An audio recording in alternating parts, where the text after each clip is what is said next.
अर्थ प्रकाश के दर्शकों को नमस्कार। आज मैं एक ऐसा विषय आपके सामने लेके आया हूं जिसने कि शायद सभी को परेशान कर रखा है। बहुत से कर्मचारी, बैंकों के कर्मचारी इस तरह से व्यवहार करते हैं। रोजाना लोगों का बैंकों में काम रहता है, लेकिन उनको ऐसी परेशानियों का सामना करना पड़ता है कि सरकारी नौकरी पर लगे ये कुछ मुलाजिम बिल्कुल समझ ही नहीं पाते कि संवेदनाएं और सेंसिटिविटी क्या होती है। हम बात कर रहे हैं सेक्टर 14 पंचकुला के स्टेट बैंक ऑफ इंडिया की।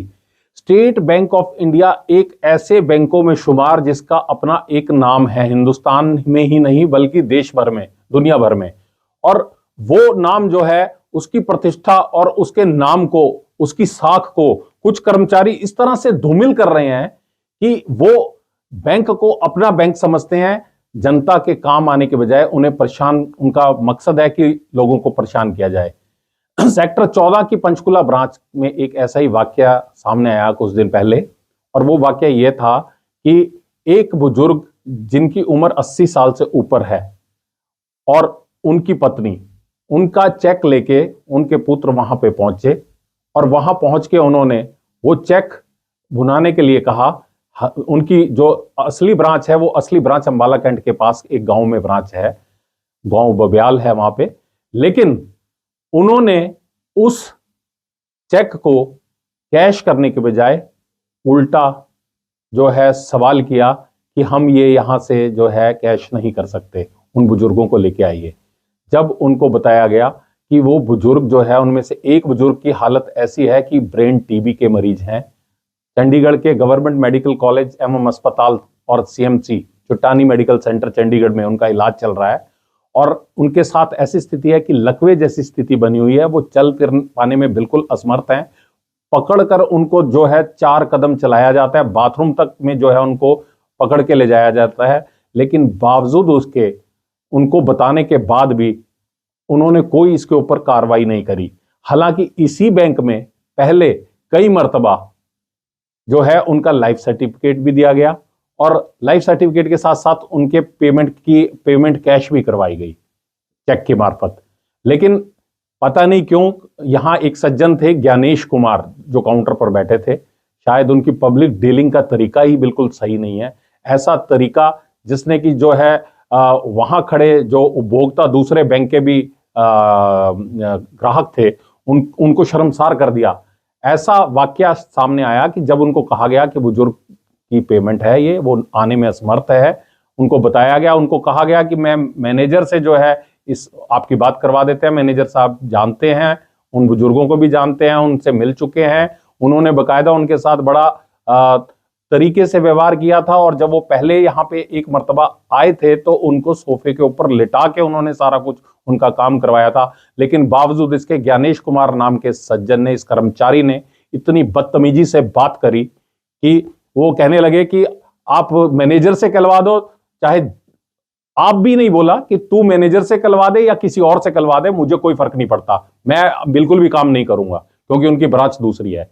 तो मेरा कहना है कि कोर बैंकिंग के तहत एसबीआई जो है कोर बैंकिंग देता है, सुविधा देता है अपने ग्राहकों को कि वो जो है किसी भी शाखा में जाके अपना पैसा निकलवा सकते हैं या चेक देके काम करवा सकते हैं। लेकिन यहां पे जब वो असमर्थ हैं आने के लिए, तो उनको जो है ना केवल पैसे निकालने से मना किया गया, बल्कि उनके साथ एक ऐसा व्यवहार किया गया उनके पुत्र के साथ जिससे वहां खड़े ग्राहक भी जो है सकते में आ गए। तो मेरा दरखास्त है, जो एसबीआई के बड़े पदों पर बैठे कर्मचारी हैं या इस शाखा का प्रबंधन देख रहे हैं, जो रीजनल ऑफिस या लोकपाल या आरबीआई, की कम से कम ऐसे मुलाजिमों को ऐसी हिदायत दे कि आगे किसी और के साथ इस तरह की जो है परेशान कर देने वाली घटना ना घटित हो, और उनको ऐसी डायरेक्शन जानी चाहिए। पहले तो इस तरह के मुलाजिमों को जो एक जिनका व्यवहार पब्लिक के साथ अच्छा नहीं है, इनको पब्लिक सीट पे बिठाना ही नहीं चाहिए। और अगर चलो पब्लिक सीट पे बिठा भी दिया तो इनके ऊपर कम से कम एक वॉच रखनी चाहिए कि ये किस तरह से व्यवहार करते हैं। ये कोई पहला मामला नहीं है, ये मुलाजिम पहले भी इसी तरह की जो है अपने व्यवहार से कई ग्राहकों को, बैंक के ग्राहकों को जो है परेशान कर चुका है। उनके साथ बदतमीजी से पेश आता है और उनके साथ जो है बहुत हाथापाई की नौबत इस तरह की स्थिति बना देता है। तो मैं बैंक के प्रबंधक राहुल कुमार से, जिनसे अक्सर पहले भी बातचीत होती रही है, मैं उनसे निवेदन करूंगा कि ऐसे कर्मचारी को अपनी जगह से हटा के किसी दूसरी जगह पे लगाएं। वैसे इसकी शिकायत जो है रीजनल ऑफिस, बैंक के जो ऊपर पदाधिकारी हैं, उच्च पदाधिकारी हैं, उन तक और लोकपाल तक भी पहुंचाई जा रही है। और अगर यहां से भी कार्रवाई नहीं होती तो कानूनी नोटिस के थ्रू जो है इनको जो है पूछा जाएगा कि किस तरीके से ये व्यवहार है लोगों के साथ।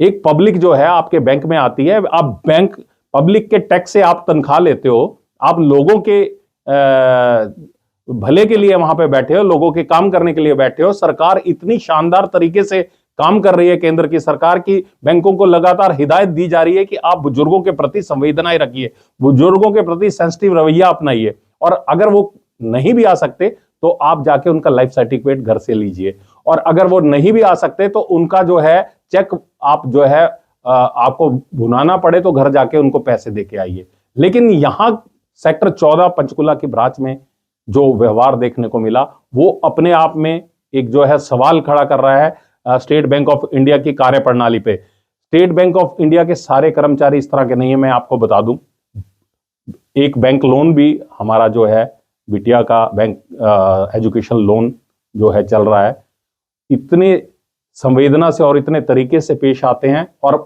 15-20 मिनट में, आधे घंटे के अंदर अंदर वो सारा काम करके दे देते हैं। लेकिन ये जो रवैया यहां पे रहा है बुजुर्गों के प्रति, उस रवैये ने ना केवल हमारे को सकते में डाल दिया है, बल्कि मेरा तो वहां पे करंट अकाउंट है खुद का, और मैं अब उस कर्मचारी का व्यवहार देख के और उस ब्रांच के अधिकारियों का व्यवहार देखकर मैं वहां से अपना करंट अकाउंट निकाल कर दूसरे बैंक में करवाने जा रहा हूं। तो कहीं ना कहीं ये स्टेट बैंक ऑफ इंडिया की शाखा पर और स्टेट बैंक ऑफ इंडिया की प्रतिष्ठा पर, स्टेट बैंक ऑफ इंडिया की साख पर एक बहुत बड़ा सवाल खड़ा कर रहा है।